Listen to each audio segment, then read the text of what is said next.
को शिक्षा क्यों नहीं दी थी? फिर एकलव्य को शिक्षा से वंचित क्यों कर दिया गया था? उसका आधार दूसरा था जी। उसमें उनका जो देखो अगर ये नौकरी सुनो वृत्ति के लिए काम करता हुआ व्यक्ति कभी स्वतंत्र दर्शन नहीं दे सकता। जी। उनका गुरुकुल स्वतंत्र नहीं था जी। वो राजगुरु थे और राजगुरु थे तो राजकुमारों के हट के कारण या तो वो राजकुमारों की वृत्ति छोड़ देते तो उनका परिवार फिर से वो गरीब हो जाता। उन्होंने क्यों वृत्ति स्वीकार की? क्योंकि वो गरीबी में जी रहे थे और अश्वत्थामा को आटा घोल के पिलाया था। जी।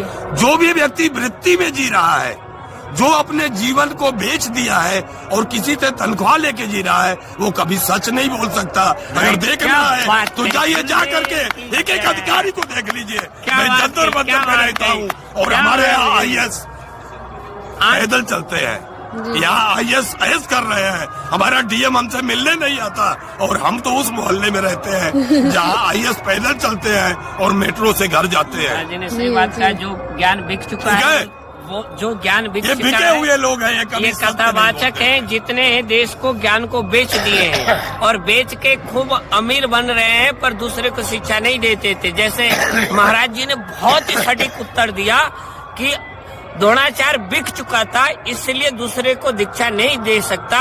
ऐसे आज भी कथावाचक अपने प्रजातियों को ही दीक्षा देते।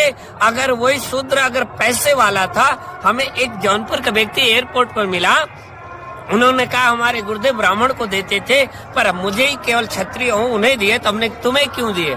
तो बोले ऐसे ही प्रेम कर बैठे। हमने कहा नहीं, तुम सोने का अंडा देने वाले हो इसलिए दीक्षा दिया, और तुम अगर गरीब होते, क्षत्रिय होते तो शायद तुम्हें दीक्षा नहीं दिया जाता। इसलिए आज भी कुछ ज्ञानी जो हैं आदि अक्षर पढ़ के जो जाति पात को दीक्षा देते हैं तो उनका परिवार कैसे भोगता है, जैसे अश्वत्थामा भोग रहा है।